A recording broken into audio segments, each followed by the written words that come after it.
राधे राधे। महाराज जी दंडवत प्रणाम। महाराज जी आपके सत्संग से जीवन में बहुत बदलाव आए हैं। महाराज जी क्या पूर्व जन्म के कर्मों के कारण ही हर व्यक्ति का भाग्य अलग अलग होता है? यदि हाँ तो भूतकाल के पापों से कैसे छुटकारा पाएं? मार्गदर्शन करें। वर्तमान में भजन कीजिए, वर्तमान को सुधार लीजिए, तो भूत और भविष्य दोनों मंगल में हो जाएंगे। अगर वर्तमान बिगड़ गया तो भूत बन के लगेगा ही। भूत तो भूत बन के लगे, भूत जिसके ऊपर लगता है चैन से रहने देता है क्या? तो भूत का कर्म भूत जैसा ही है। जो शुभ और अशुभ कर्म है वो दोनों दुख देते रहते हैं। आप न आवे ताहि पे ताहि तहां ले जाए। जहां जिस तरह का कष्ट विधान लिखा है वो वहीं वैसे दंड भोगता रहता है।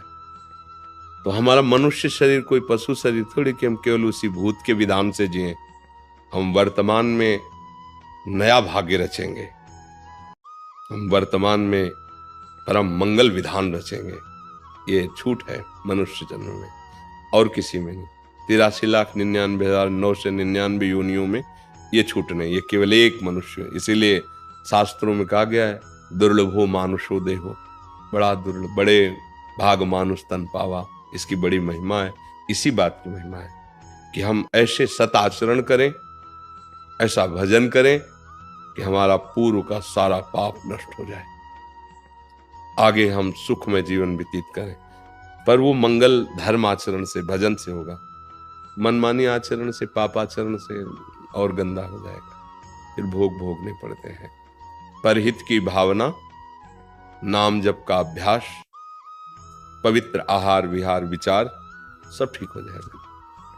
अगर पूर्व के कर्म नष्ट ना होते तो भगवत प्राप्ति किसी को होती ही नहीं, क्योंकि पूर्व के कर्मों में थोड़ी लिखा हुआ कि इसको भगवत प्राप्ति होगी। वो तो वर्तमान के भजन से भगवत प्राप्ति होती है। भगवत प्राप्ति वर्तमान के भजन से होती है। तो हमारे भाग्य में तो नहीं लिखा कि हम वृंदावन वास करें, भगवत प्राप्ति करें, लेकिन गुरु कृपा हुई, संत कृपा हुई और ये पता चला कि जीवन का लाभ भगवत प्राप्ति है, तो सत्संग मिलने लगा और उससे हमारी भजन में रुचि हुई। भजन ने हमारे भाग्य का परिवर्तन शुरू कर दिया। ये पूर्व कर्म शरीर को दंड देंगे, शरीर को रोग ग्रसित करेंगे, निंदा होगी, अपमान, ये सब होगा। लेकिन वर्तमान का भजन ऐसा ज्ञान प्रदान कर दिया कि निंदा का प्रभाव नहीं, कष्ट का प्रभाव नहीं, आनंदमय ये जीवन, और शरीर छूटने के बाद प्रभु की प्राप्ति, मंगल हो गया। अगर भजन ना करे तो फिर और किसी कर्म में सामर्थ्य नहीं है कि कर्म, जैसे गंदे हाथ को नाली के जल से, नाली के पानी से धोए तो साफ थोड़ी माना जाएगा। ऐसे ही वासनात्मक कर्म, और उससे हम पुराने कर्मों को नष्ट नहीं कर पाएंगे। भागवतिक कर्म में जैसे निर्मल गंगा जल से धोए तो परम पवित्र हो गए, ऐसे भागवतिक ऐसे कर्म हो भागवत धर्म के कि वो कर्मों का नाश करके हमारा भविष्य मंगलमय हो जाए, क्योंकि भगवान मंगलमय है, मंगल भवन है ना। तो अमंगलहारी जितने पीछे थे सब अमंगल नष्ट कर देंगे, वो आगे सब मंगल ही मंगल हो जाएगा। तो भाव को भाव अनखाल सहु, नाम जपत मंगल दिस। नाम जप करो भगवान का, बुजुर्गों की सेवा करो, असहाय की सहायता करो, बड़ी जल्दी पूर्व अशुभ नष्ट हो जाएंगे। दूसरों को सुख देने की भावना ये बहुत काम लग। पर हित सरिस धर्म नहीं भाई, और पर पीड़ा सम नहीं अगम। जो दूसरों को दुख दे करके सुखी होना चाहते हैं बहुत भूल कर रहे हैं, कभी सुखी नहीं हो पाएंगे। जो खुद दुख सहकर दूसरों को सुख देना चाहते हैं आगे उनको कभी दुख नहीं मिलेगा, कोई भी दुख उन्हें परास्त नहीं कर पाएगा। इसलिए नाम जप करो, अच्छे आचरण करो। साहिल गुप्ता जी। श्री गुरु। महाराज जी आपके चरणों में कोटि कोटि प्रणाम। महाराज जी गुरु प्रदत्त मंत्र का जाप करते समय मन की स्थिति और चिंतन कैसा होना चाहिए? मंत्र में होना चाहिए, मंत्र के आराध्य देव में होना चाहिए। जैसे मंत्र तो बताया नहीं जाता, जैसे हम राधा जप रहे हैं तो हमारे मानस पटल पर भी लिखा हुआ है राधा, अंदर भी चल रहा है राधा, श्रवणेंद्र में भी सुनाई दे रहा है राधा, तो हम राधा मय हो रहे हैं। वही सुनाई दे रहा, वही दिखाई दे रहा, उसी के चिंतन में। पर ये ऐसी स्थिति अभ्यास से आएगी, 2-4 दिन में थोड़ी आ जाएगी। तो क्या करना है कि हम नाम जब प्रधानता जीव से करें, यज्ञभाग्ये वर्तते नाम तुभ्यम। मन गलत सोचेगा, मन गलत चिंतन करवाएगा, भागेगा, उसकी तुम्हें कोई परेशानी नहीं। नाम जीव में चल रहा है, अभी सब संभाल लेगा। ऐसे मंत्राकार वृत्ति होना, और फिर इसके आगे जिसका मंत्र है वो अधिष्ठात्र इष्ट देव सामने उसके दिखाई दे रहा, मंत्र चल रहा है। फिर इसके आगे उसी की लीला में प्रवेश, जीते जी शरीर में रहते हुए भी शरीर भाव का त्याग करके भाव दे से हर समय प्रभु की लीला में प्रवेश पा। तो ये स्थितियां, भूमिकाएं हैं आगे बढ़ने की। अभी तो नाम जप करो, मंत्र जप में जहां तक हो सके अक्षर ध्यान में रहो कि जो हम जप रहे हैं वो हम बार बार लिख रहे हैं। बड़ा कठिन है, पर अभ्यास में अगर 10-20 मंत्र भी ऐसे जपने लगे, से संख्या पूरी करो, 10-20-50 मंत्र तो ऐसे जपने का अभ्यास करो, धीरे धीरे एकाग्रता आपकी बढ़ती चली जाएगी। फिर मंत्राकार वृत्ति, मंत्राकार वृत्ति होता है कि स्वाभाविक मंत्र चल रहा है, जो चल रहा है उसी को हम देख रहे हैं, उसी को सुन रहे हैं।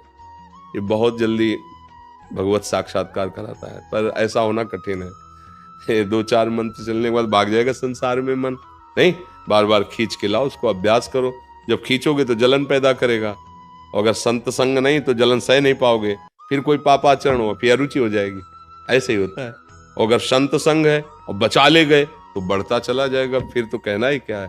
पर प्रायः बढ़ना मुश्किल हो जाता है, क्योंकि जो हमारी अंदर वासनाएं होती हैं, जब हम परमार्थ में चलते हैं तो उन वासनाओं की छूट हो जाती है।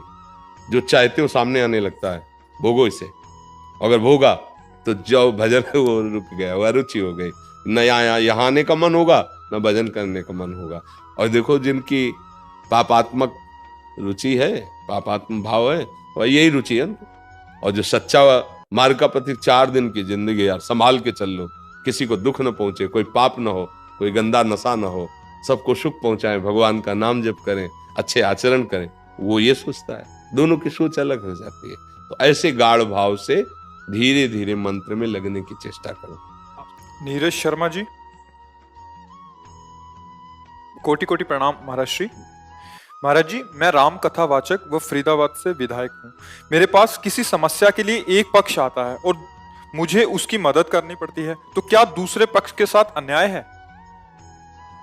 ये आपको देखना पड़ेगा कि जिस पक्ष का आप संग कर रहे हैं वो धर्मयुक्त है, वो हमारे भागवतिक संविधान से ठीक है, वो हमारे राजकीय संविधान से ठीक है। अगर ठीक है तो हम पक्ष लेते हैं, इसको बता देते हैं कि आप हमारे पास आए हो, हम उत्तम सलाह देंगे, पहले आप अपने आचरणों को सुधारिए, फिर हम आपको सपोर्ट करेंगे।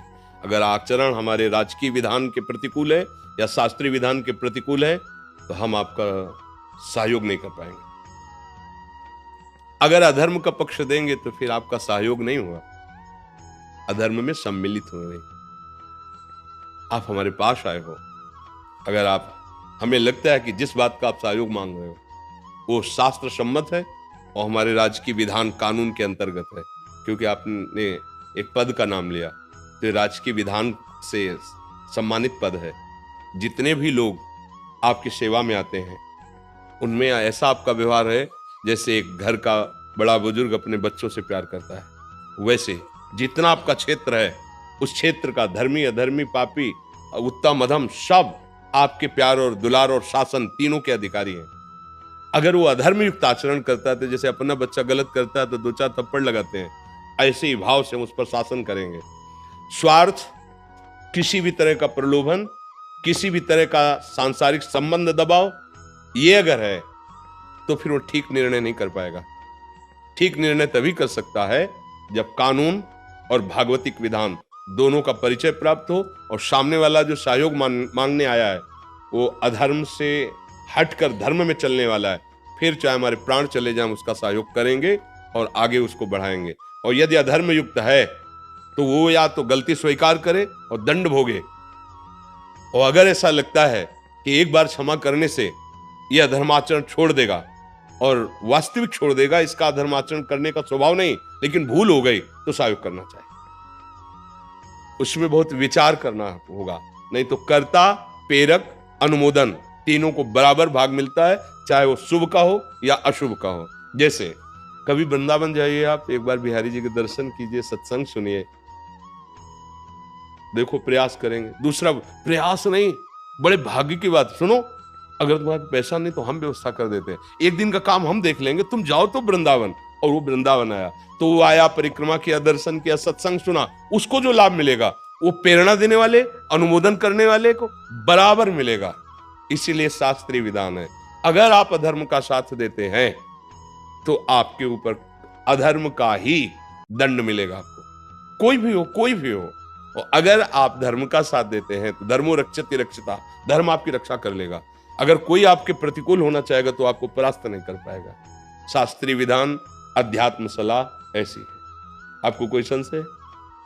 संशय क्या होता है कि दूसरा पक्ष तो कभी कभी नहीं आ पाता, और जो व्यक्ति आता है वो बार बार एक ही प्रेशर देता है कि भाई साहब हम आपके साथ थे, आज आप हमसे अच्छे बुरे की परिभाषा की बात आपको कर रहे बार हैं। बार साथ देना कि मैं भारत का हूं, भारत का हमारा एक कानून है, मैं भगवान का हूं, भगवान हमारे साथ है। हम कभी वो नहीं कर सकते जो भगवान और कानून के विधान के विपरीत हो। तुम साथ देना अन्यथा मत देना।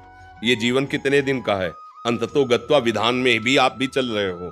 अगर राजकीय विधान बिगड़ गया तो आपको भी दंड मिलेगा, और अगर भागवतिक विधान में बिगड़ गया तो ये शरीर और ये साम्राज्य सब छूट जाएगा, एक न एक दिन छूटेगा ना। तो उसका परिणाम क्या होगा? तो हमारे साथ भगवान है, हमारे साथ कानून का विधान है, इन दोनों को तुम हमारा साथ दो या ना दो। अगर तुम अधर्म से चलते हो तो साथ मत देना, हम प्रभु के भरोसे हैं, देख लेंगे। वो आदमी अगर थोड़ी भी मनुष्यता है तो समझेगा कि तुम चीज क्या हो। और अगर तुम किसी पहला एक एक शब्द आप अगर श्रवण करोगे तो प्रश्न नहीं रह जाएगा। किसी प्रलोभन में या किसी संबंध के दबाव में जो निर्णय किया जाता है वो धर्म में नहीं होता। धर्म किसी दबाव में निर्णय नहीं होता। बस हमारे जो अध्यात्म का निर्णय है वो ये है। इसीलिए प्राय आप लोगों से चूक हो जाती है। अगर ये अधर्मी आदमी है, इसको हमने साथ नहीं दिया तो हमारे ऊपर क्षति कर सकता है, हमारे परिवार के ऊपर क्षति कर सकता है, हमारे पद में भी बाधा आ सकती है। तो ये पद कितने दिन रहेगा? ये पद कितने दिन रहेगा? ये शरीर कितने, अविनाशी है क्या? वो पद अविनाशी है क्या? अगर सही से चलोगे तो इस पद का प्रयोग करते हुए अविनाशी परब्रह्म परमात्मा को प्रसन्न कर लोगे। क्योंकि चाहे 10 लोगों की सेवा हो, चाहे 1000 लोगों की सेवा हो तो प्रभु की ही रही ना। प्रभु को आप अपने साथ नहीं देख पाएंगे। आप एक शब्द और भी बोले कि आप भगवान की महिमा का वर्णन करते हैं, तो क्या आप ये नहीं अनुभव कर पा रहे हैं कि भगवान आपके साथ हैं? क्या आप जानते हैं इनसे आप जीते हो? आप भगवान ने आपको पद दिया है, इसलिए सबकी मति फेर कर आपको जिताएंगे। वो ईश्वर हैं, सबके ऊपर शासन है। आप धर्म में चलते हो ना, वो जा रहा है डालने दूसरी जगह, लेकिन रास्ते में उसका दिमाग बदल लिया। ईमानदार और सच्चा आदमी तो यही है यार।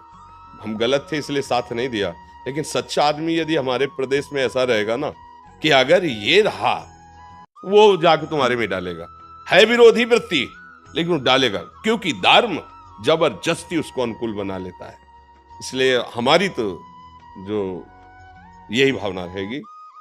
हम इस विषय में कभी सलाह नहीं दे सकते, वो बात नहीं बनेगी, वो ठीक नहीं। वो आपके परिवार के लिए भी हानिकारक होगा और परमार्थ के लिए भी हानिकारक होगा, पक्की बात।